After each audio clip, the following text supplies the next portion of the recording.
نحمده ونصلي ونسلم على رسوله الکریم 27 روزہ تراویح میں آج انشاءاللہ ہمارا یہ 17واں پارہ پڑھا جائے گا اور 1واں پارہ اس میں تلاوت کیا جائے گا۔ 14ویں پارے کے ربع سے ہمارا سبق شروع ہوگا سورہ انبیاء سے، اور یہ 17ویں پارے کے ربع سے شروع ہو کے 18ویں پارے کے نصف تک جائے گا۔ سورۃ الانبیاء چل رہی ہے، 11 انبیاء علیہ السلام کا اجمالی تذکرہ ہے، 6 انبیاء کا تفصیلی تذکرہ ہے۔ سیدنا ابراہیم علیہ السلام ان کا تفصیلی تذکرہ ہے، بت توڑنے والا واقعہ ہے۔ پھر کس طریقے سے حضرت لوط علیہ السلام کا ذکر ضمن میں آیا کہ حضرت لوط علیہ السلام کے پاس جانے کے لیے فرشتے پہلے حضرت ابراہیم کے پاس آئے اور حضرت ابراہیم کو حضرت اسحاق کی بشارت دی، اور اس کے بعد حضرت لوط علیہ السلام کی طرف نکل گئے تو ضمن میں حضرت لوط علیہ السلام کا تفصیلی تذکرہ، پھر حضرت نوح علیہ السلام، حضرت سلیمان علیہ السلام، اور اس کے ساتھ حضرت ادریس، حضرت ایوب علیہ السلام کا بالکل 2-3 مختصر آیات میں ذکر، حضرت اسماعیل، حضرت ادریس، حضرت ذوالکفل، حضرت ذوالنون یعنی حضرت یونس علیہ السلام، اور ایسی دیگر انبیاء علیہ السلام کا ذکر ہے۔ ان سب کا ذکر کرنے میں اللہ رب العزت سمجھانا چاہتے ہیں کہ جس طریقے سے ان لوگوں نے توحید پر عمل کیا اور جیسے یہ معاملات ہیں، اس طریقے سے تمہارے معاملات ہونے چاہیے۔ اس کے بعد قیامت کا ذکر کچھ تفصیل سے آتا ہے، یوم نطوی السماء کطی السجل۔ اس کے بعد سورہ حج شروع ہو جاتی ہے۔ سورہ حج کے مضامین کو اگر ہم غور سے دیکھیں تو سورہ حج چونکہ لفظ حج ہے تو حج کا تذکرہ ہونا چاہیے، لیکن قرآن مجید کی سورہ حج میں کہیں بھی حج کا تذکرہ نہیں، بلکہ ان مشاعر کا ذکر ہے جن مشاعر میں حج ادا کیا جاتا ہے۔ اصل اس سورت کے اندر جو ذکر ہے وہ قیامت کا ذکر ہے، اور مفسرین نے وجہ لکھی ہے کہ قیامت میں حج میں چونکہ اجتماع ہوتا ہے اور اجتماع قیامت کے منظر کا ہوتا ہے کہ سب ایک ہی حلیے میں ہوتے ہیں اور سب ایک ہی رخ پر ہوتے ہیں، لہذا اس وجہ سے سورہ کا نام سورۃ الحج ہے کہ حج میں چونکہ قیامت کی یاد زیادہ آ رہی ہوتی ہے، کہ حج کو حشر اصغر فی الدنیا کہتے ہیں، کہ چھوٹا حشر جو کہ دنیا میں قائم۔ ان زلزلۃ الساعۃ شیء عظیم یوم ترونها تذهل كل مرضعۃ عما ارضعت، قیامت کا بڑا ہولناک ذکر ہے۔ پھر انسان کی تخلیق کا ذکر ہے کہ انسان کس طریقے سے پیدا ہوا اور کس طریقے سے ختم ہوگا۔ پھر اس کے اندر مثالیں دی ہیں، مختلف مثالیں دی ہیں۔ قرآن کا ایک بڑا حصہ مثل کے اوپر قائم ہے کہ مختلف مثالوں کے ذریعے سے اللہ رب العزت نے انسانوں کو سمجھایا ہے۔ ہذان خصمان اختصموا فی ربہم، اور یہ ایمان والوں اور کفر والوں کا ذکر ہے، اور پھر ان کے واقعات کا ذکر ہے۔ پھر ان الذین کفروا یصدون عن سبیل اللہ والمسجد الحرام، یہاں سے مسجد حرام کا ذکر شروع ہوا، اور مسجد حرام کی کچھ تاریخ ہے، وَإِذْ بَوَّأْنَا لِإِبْرَاهِيمَ مَكَانَ الْبَيْتِ، اور یہاں سے تذکرہ چلتے چلتے جو مناسک حج جہاں جہاں ادا کیے جاتے ہیں اس کا ذکر ہے، وَلِكُلِّ أُمَّةٍ جَعَلْنَا مَنسَكًا لِيَذْكُرُوا اسْمَ اللَّهِ، اور پھر اس کے بعد قربانی کا ذکر ہے، تو وَالْبُدْنَ جَعَلْنَاهَا لَكُم مِّن شَعَائِرِ اللَّهِ لَكُمْ فِيهَا خَيْرٌ فَاذْكُرُوا اسْمَ اللَّهِ عَلَيْهَا صَوَافَ، یہاں حج میں جو قربانی ہوتی ہے اس کا ذکر ہے۔ پھر أُذِنَ لِلَّذِينَ يُقَاتَلُونَ بِأَنَّهُمْ ظُلِمُوا، یہاں سے جہاد کا ذکر ہے، اور جہاد کا سب سے پہلا حکم جو نازل ہوا وہ اس آیت مبارکہ کے ذریعے سے نازل ہوا۔ پھر حضرت ابراہیم کی قوم، حضرت لوط کی قوم، حضرت شعیب کی قوم مدین، پھر حضرت موسیٰ علیہ السلام، ان کا ذکر ہے، اور ان کے ذکر کے اندر اللہ رب العزت نے تفصیل ذکر فرمائی ہے۔ پھر دلائل توحید ہیں، دلائل توحید 6 قسم کے دلائل توحید ہیں، جس کے اندر کچھ یعنی پہاڑوں کے ذریعے سے، چیزوں کو مسخر کرنے کے ذریعے سے، سمندروں کے ذریعے سے، الم تر ان اللہ سخر لکم ما فی الارض والفلک تجری فی البحر بامرہ، اور آسمان کو تھامنا، اور ان چیزوں کا ذکر ہے۔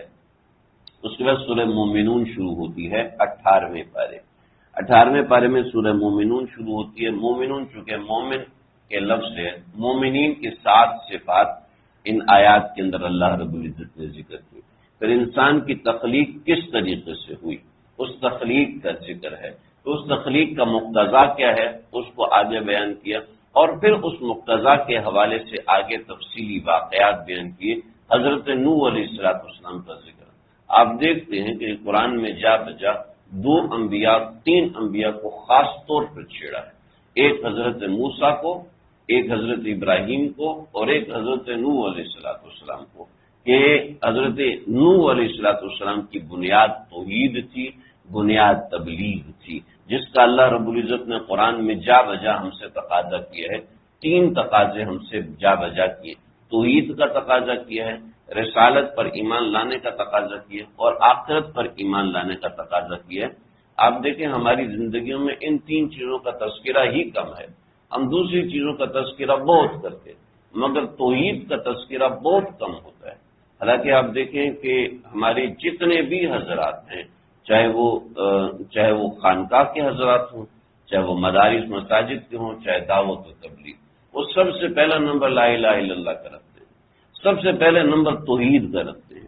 اور ہماری زندگی کے اندر توحید کا تذکرہ ختم ہوتا جا رہا، بالکل ختم ہوتا جا رہا کہ توحید کا تذکرہ نہیں کرتے. آپ یہ 14 دن سے سن رہے ہیں، آپ دیکھ رہے ہیں جا وجہ توحید، فاتحہ سے شروع ہوتا ہے اور یہاں تک توحید، اور آخر تک توحید کا ذکر ہے.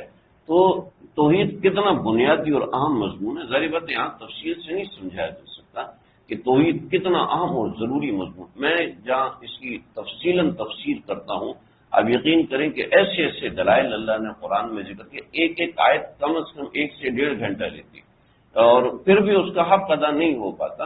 اور یہ چیزیں بڑی اہم ہیں، اور میں ایسی باتیں نہیں کر رہی، ریکارڈڈ بھی میرے پاس موجود ہے. وَلَقَدْ أَرْسَلْنَا نُوحًا إِلَىٰ قَوْمِهِ فَقَالَ يَا قَوْمِ اعْبُدُوا اللَّهَ. پورا ذکر ہے کشتی کیسے بنائی حضرت نوح علیہ السلام. قوم کے بڑے حضرت نوح علیہ السلام کے پاس آتے تھے، وہ کس طریقے سے بات کرتے تھے اور کیا کیا تانے دیا کرتے تھے، ساری باتوں کا یہاں ذکر ہے. لَئِنْ أَطَعْتُمْ بَشَرًا مِثْلَكُمْ إِنَّكُمْ إِذًا لَخَاسِرُونَ. یعنی اگر تم اس بندے کی بات مانو گے تم تو بڑے خسارے والے ہو. دیکھو اس کے پاس نہ پیسہ ہے، نہ دولت ہے، نہ مال ہے، نہ اولادیں ہیں اس کے ساتھ، کچھ بھی اس کے ساتھ نہیں ہے. اور دیکھو ہمارے ساتھ سارے ہمارے ماننے والے، نسل در نسل ہم چل رہے ہیں. تو یہ مثالیں دی ہیں جو ہمیں نظر آتی ہیں. وَلَقَدْ آتَيْنَا مُوسَى الْكِتَابَ لَعَلَّهُمْ. حضرت موسیٰ علیہ السلام کا ذکر ہے، اس کے ضمن میں حضرت عیسیٰ علیہ السلام کا ذکر ہے، اور اسی طریقے سے ان کی ساری بات. آگے اللہ رب العزت نے خالصتاً توحید کے دلائل، جیسے پچھلی صورت میں 6 دلائل، اس سے پچھلی صورت میں 6 دلائل، ایسے ہی اس صورت میں بھی اللہ رب العزت توحید کے 6 دلائل. وہ الذی انشأ لکم السمع والابصار والافئدہ. آنکھ بنائے، کان بنایا، دل بنایا. وہو الذی یحیی ویمیت. آنکھ کان تو بات کی بات، زندہ بھی تمہیں کرتا ہے، موت بھی تمہیں دیتا ہے، دن اور رات تمہارے، اس کی تبدیلی، اس کا نظام کی تبدیلی، یہ ساری کی ساری باتیں بیان کروں.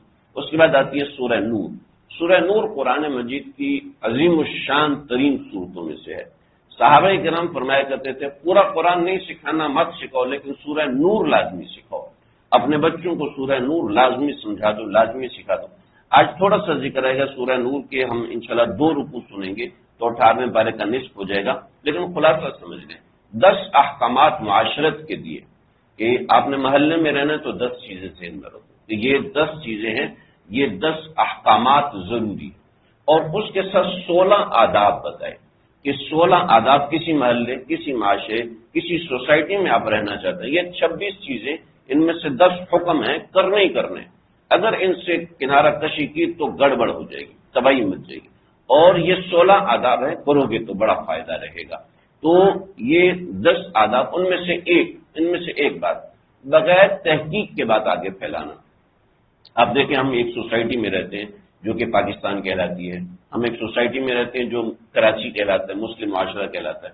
اب آپ دیکھیں ہم بغیر تحقیق کے باتیں اتنے مضبوط لوگ بات کرتے ہیں کہ ہم بغیر تحقیق کے آگے بڑھا دیتے، بعد میں پتہ چلتا اس مضبوط بندے نے بھی کچی بات کی تھی.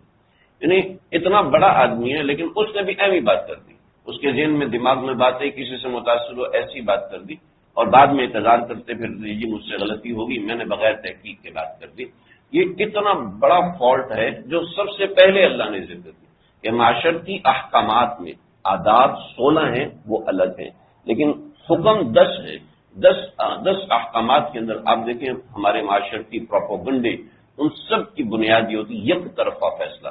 اس کے بعد سنیں، ہاں جی یہ جھوٹ تھوڑی بولے گا، اتنا اچھا آدمی ہے، نیک ہے، اور جناب مسجد میں اذان بھی دیتا ہے اور نماز بھی پڑھتا ہے، تو زمانے سے جانتے ہیں، داڑھی بھی رکھے، یہ تھوڑی غلط بات تھوڑی کرے گا، اور وہی غلط بات کر رہا ہوتا ہے، اور ہم اس کے اوپر بھروسہ کر کے کسی دوسرے بندے کی ساخت کو مجروح کر رہے ہوتے ہیں۔